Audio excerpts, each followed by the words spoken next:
Iran ने 1200 ballistic मिसाइलें दागी हैं, 4000 ड्रोन दागे। ब्लूमबर्ग की ये रिपोर्ट देख करके इस वक्त में पूरी दुनिया हैरान है।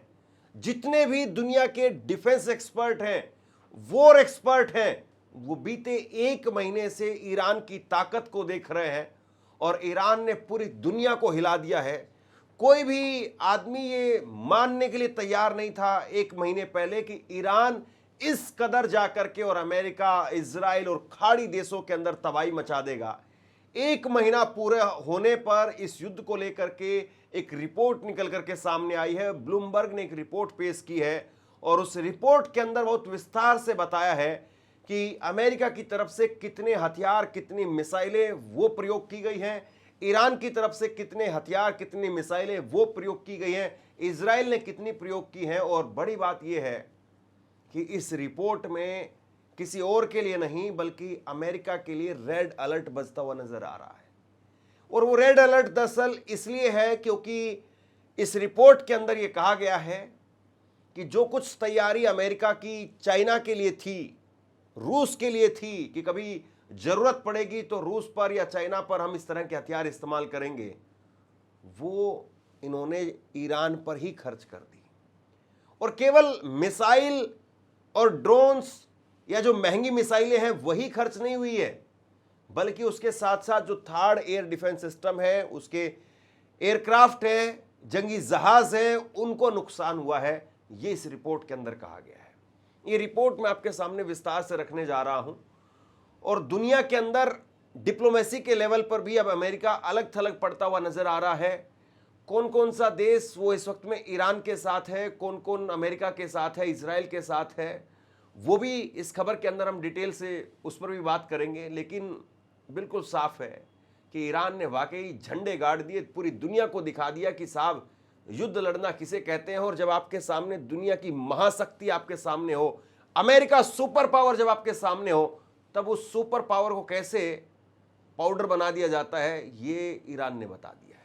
उससे पहले मेरी आपसे गुजारिश है कि अगर अभी तक आपने इस वीडियो को लाइक नहीं किया है तो वीडियो को लाइक जरूर कर दीजिए और चैनल को सब्सक्राइब जरूर करिए। अब देखिए, ये जो रिपोर्ट है ये ब्लूमबर्ग की रिपोर्ट है। एक ऐसी रिपोर्ट है जिस पर आप यकीन कर सकते हैं और इस रिपोर्ट को अब बिना देरी के मैं आपके सामने रख रहा हूं। इस रिपोर्ट के अंदर यह कहा गया कि 28 फरवरी से जब से इस युद्ध की शुरुआत हुई है तब से लेकर के और अभी तक खाड़ी देशों पर ईरान की तरफ से 1200 बैलिस्टिक मिसाइलें दागी गई है, 1200। और तकरीबन 4000 क्रूज मिसाइलें वो दागी गई हैं। और इन हमलों को रोकने के लिए अमेरिका और उनके सहयोगियों की तरफ से यानी इजराइल और खाड़ी देशों की तरफ से कम 2400 इंटरसेप्टर मिसाइलें दागी गई है। यानी अगर आप इधर से एक छोड़ते हैं, एक मिसाइल छोड़ते हैं, तो उधर से 2 इंटरसेप्टर छोड़ने पड़ते हैं उसको कैप्चर करने के लिए। क्योंकि अगर एक फेल हो गया, एक को मिसाइल जो वो डक करके आगे चली जाती है, तो दूसरा कम से कम जरूर हो उसको काउंटर करने के लिए। बहुत महंगा सौदा है। पहली बात तो ये है, मैं बहुत सारी रिपोर्ट्स में पहले आपको बता चुका हूं कि कैसे शाहेद ड्रोन आए और शाहेद ड्रोन को मारने के लिए इन्होंने कितना पैसा जो है खर्च किया। तो एक मिसाइल को इंटरसेप्ट करने के लिए 2-2 मिसाइलें यहां से छोड़ी जा रही थी। तो ईरान की तरफ से 1200 बैलिस्टिक मिसाइलें छोड़ी गई, तो यहां से 2400 इंटरसेप्टर जो है वो अमेरिका की तरफ से, खाड़ी देशों की तरफ से, इजराइल की तरफ से छोड़े गए हैं। ये इस रिपोर्ट में लिखा है। और सबसे बड़ी बात यह है कि खाड़ी देशों के पास में युद्ध से पहले 2800 के करीब, यानी 2400 खर्च कर चुके हैं, 2800 के करीब इंटरसेप्टर मिसाइलें थी कम से कम। और अब जो उनका स्टॉक है वो तेजी से निपटता हुआ दिखाई दे रहा है। मतलब 400-500 तो क्या ही होता है, कुछ होता नहीं है। और इसीलिए ये लोग जो है वो यूक्रेन के राष्ट्रपति को, जेलेंस्की को बुला करके कह रहे हैं कि साहब आओ जरा कुछ डील वील करो, अभी भी जरा कुछ बचाओ, यहां पर तो मामला गड़बड़ा गया है पूरी तरह से। ये उनको बुला रहे हैं, उनको दावत दे रहे हैं, यूक्रेन के राष्ट्रपति जेलेंस्की वो आकर के गले मिल रहे हैं। और इस बीच में जो है वो FPV जो उनके पास में जो टेक्नोलॉजी है और जिस तरीके से वो यूक्रेन के अंदर, यूक्रेन वॉर में रूस के साथ में जो वॉर चल रही है उसमें ईरान के ये जो ड्रोन थे उनको पकड़ने का काम कर रहे थे। अब जो है वो खाड़ी देशों की तरफ से, सऊदी अरब और बाकी UAE और इन सब की तरफ से कहा गया कि साहब वो ड्रोन्स जिसके जरिए आप शायद ड्रोन को पकड़ते थे वो वाली टेक्नोलॉजी हमें दे दीजिए। तो ये अभी जो बड़े हमले हुए हैं, ब्लूमबर्ग की इस रिपोर्ट में कहा गया कि जो बड़े हमले हुए हैं उसमें सऊदी अरब के प्रिंस सुल्तान एयरबेस पर जो सबसे बड़ा हमला हुआ है। जो बड़े हमले उनका जिक्र इस रिपोर्ट में किया गया है, जिसमें बहुत सारे सैनिक घायल हुए हैं, कई विमान वो क्षतिग्रस्त हो गए हैं, ये बताया गया है। ईरान की तरफ से एक ही वीकेंड में लगभग 40 मिसाइलें जो है वो दागी गई है। एक वीकेंड में, वीकेंड का मतलब आप समझते हैं, एक यानी शनिवार इतवार में 2 दिन के अंदर अंदर ही जो है वो 40 मिसाइलें ठोक दी गई। और ये बार बार जो है वो डर दरअसल जो है वो ईरान को रहता है। और देखिए, ये ऐसा नहीं कि ईरान कोई शौकिया तौर पर इस युद्ध को लड़ रहा है, मजबूरी में ईरान जो है युद्ध लड़ रहा है। क्योंकि अमेरिका ने जब इतनी बड़ी शक्तिशाली एक कंट्री जो है वो अगर आपके ऊपर आकर के हमला बोल देती है, तो जाहिर सी बात है, अब कोई अगर बहुत बड़ा भारी पगलाया हुआ बैल अगर आपके आकर के दरवाजे पर अगर मारने लगे सर से माथे से, तो आपको कुछ न कुछ तो करना पड़ेगा भैया, वरना वो तोड़ करके अंदर आ जाएगा। आपका गेट है, आपका घर है, वो नुकसान कर देगा।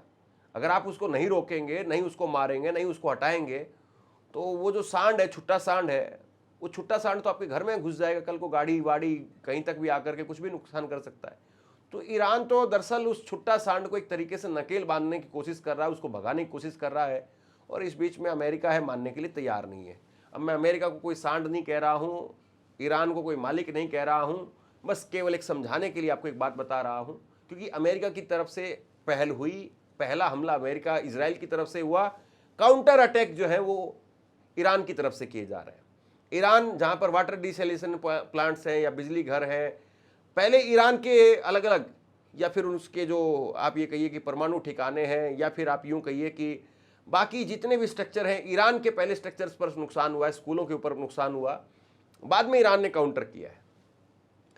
अब देखिए, बड़ी बात यह है कि अमेरिका और उसके जो हथियार है वो बहुत महंगे हैं। वो भी इस रिपोर्ट में बताया गया कि अमेरिका के पास में टोमहोक मिसाइल तकरीबन $2 मिलियन प्रति मिसाइल उसकी कीमत है। यानी एक मिसाइल जो है वो $2 मिलियन की है। और रुपए के हिसाब से अगर बात करें तो तकरीबन 16.5 करोड़ रुपए, 17 करोड़ रुपए के आसपास की जो ये मिसाइल है।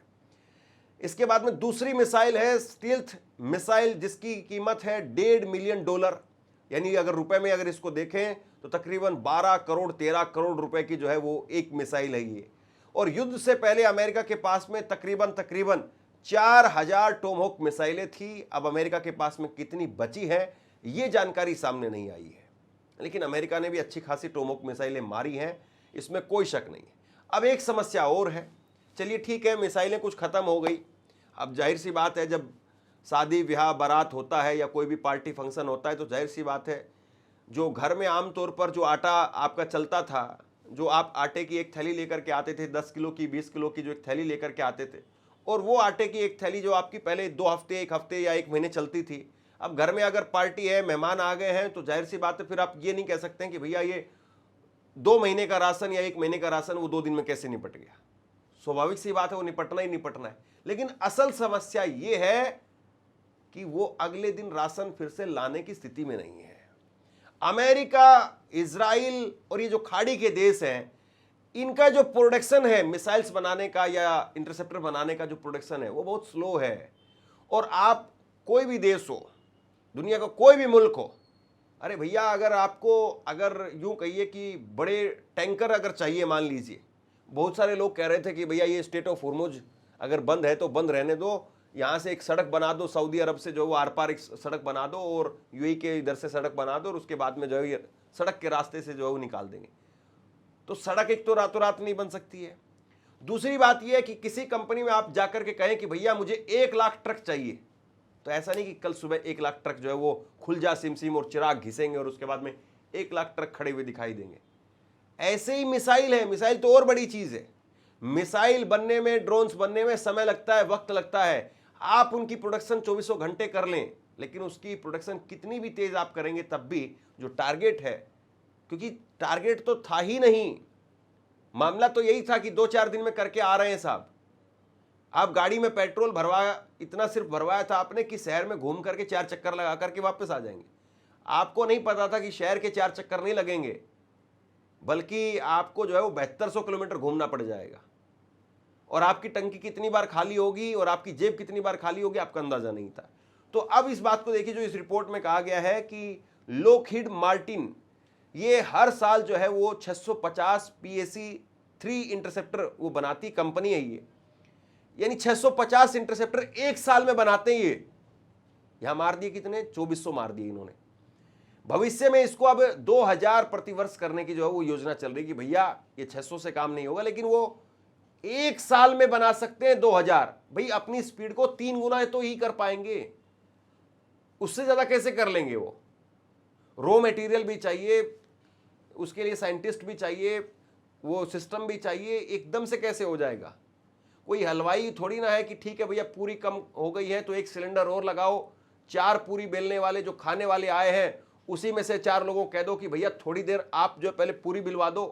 4 महिलाएं आई हैं उनको कहो कि भैया ये बेलन वगैरह लो और उसके बाद में तुम लग जाओ और उसके बाद में 10 मिनट बाद में, आधे घंटे बाद में खा लेना। पहले एक बार जो गांव के लोग ज्यादा भीड़ आ गई उसको निपटा देते हैं। तो ये इतना आसान काम नहीं है कि सिलेंडर लगाया और उसके बाद में भीड़ को जो आधे घंटे में निपटवा दिया। ये बारूद लेकर के आना, मिसाइल्स लेकर के आना, रॉ मटेरियल्स लेकर के आना, फिर उसको बनाना, फिर उसकी टेस्टिंग करना, बड़ा लंबा काम है, बहुत लंबा प्रोसेस है। तो इसलिए जो 650 पहले जो है वो लॉकहीड मार्टिन जो पहले बनाती थी एक साल में, अब उसको 2000 का टारगेट जो दिया गया है कि भैया आपको एक साल में 2000 बनानी है। इसके बाद में थर्ड इंटरसेप्टर हैं, अभी बन रहे हैं 96 प्रति वर्ष, यानी 12 महीने में 96 बनाए जाते हैं। अब जो है इनको टारगेट दिया गया है कि भैया आप 12 महीने के अंदर आप इसको 400 करिए, यानी 4 गुना ये करेंगे कि 4 गुना जो है आप इसकी जो प्रोडक्शन है उसको बढ़ा दीजिए। और ये 400 इसको करने का जो है लक्ष्य दिया गया, टारगेट दिया गया है। और थर्ड, जैसा हम जानते हैं कि एक बेहतरीन सिस्टम है लेकिन बहुत महंगा सिस्टम बनता है। उनकी बैलिस्टिक मिसाइलों को रोक के तो समझ में आता है, लेकिन ड्रोन्स को अगर आप रोकने में थर्ड को अगर इस्तेमाल करेंगे तो बहुत महंगा पड़ जाता है। अब इसका जो असर है, असर ये है कि अमेरिका वो खुद की मदद नहीं कर पा रहा है इस वक्त में, और उसको मदद करनी पड़ रही खाड़ी देशों के भी।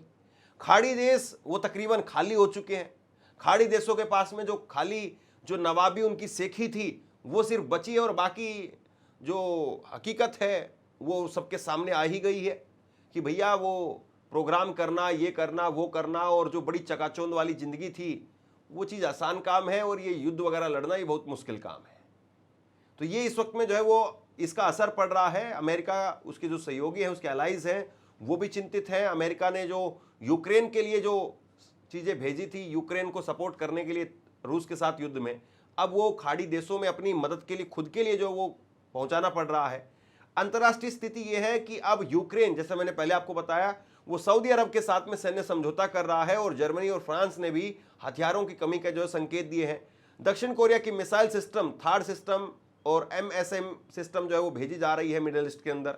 और जो एक्सपर्ट्स हैं वो कह रहे हैं कि भैया लगातार युद्ध से अमेरिका का जो स्टॉक है वो कम हो रहा है, ख़त्म हो रहा है, और यह अभी अमेरिका के लिए छोटी अवधि में फ़ायदा है, लेकिन मध्य अवधि में कमजोरी बन सकता है। कुछ एक्सपर्ट्स ये कह रहे हैं कि अमेरिका ने ईरान को बहुत बड़ा खतरा मान करके अपनी पूरी ताकत लगा दी। दरअसल मुझे लगता है कि इस बात को थोड़ा सा और घुमा करके कहना चाहिए कि अमेरिका ने बहुत हल्का मान करके ईरान के ऊपर जो है वो अटैक किया, और उसके बाद में लेने के देने पड़ गए। या इसको आप थोड़ा सा और दूसरे शब्दों में अगर कहना चाहें तो आप ये भी कह सकते हैं कि ईरान वहाँ पर वेनेजुएला का बड़ा भाई समझ करके गए थे कि भैया चलो वेनेजुएला में इतने घंटे लगे हैं तो इसमें इतने दिन लग जाएंगे। इनको ये नहीं पता था कि दिन नहीं लगेंगे बल्कि लेने के देने वाकई पड़ जाएंगे, और इस वक्त में लेने के देने पड़े हुए हैं। तो कुल मिलाकर के इस वक्त में जो स्थिति है वो बहुत डावाडोल है, और इस स्थिति से कैसे अमेरिका उभरेगा, कैसे खाड़ी के देश उभरेंगे, कैसे इजराइल उभरेगा, ये सबसे बड़ा सवाल है। तो बहरहाल लगातार वहाँ से जो रिपोर्ट्स हैं वो निकाल करके आप तक पहुँचा रहा हूँ। जो वहाँ पर जो कुछ हो रहा है वो भी आंखों देखी आप तक पहुँचाने की पूरी कोशिश करेंगे। जो ग्राउंड से जो तस्वीरें आ रही हैं, या ग्राउंड पर जो बैठे हुए लोग हैं, कुछ एक्सपर्ट्स हैं, उनसे भी लगातार मेरी बातचीत हो रही है, और वो इंटरव्यूज़ भी आपके सामने जल्द में लेकर के आने वाला हूँ, और उसके जरिए भी समझेंगे कि आखिरकार ईरान में क्या स्थिति है और ईरान क्या करने वाला है। आप क्या सोचते हैं नीचे कमेंट बॉक्स में लिख करके जरूर बताइए। इस खबर को शेयर कीजिए, और अगर हो सके तो आर्थिक तौर पर हमारी सहायता भी कीजिए, चैनल को सब्सक्राइब भी कीजिए। शुक्रिया।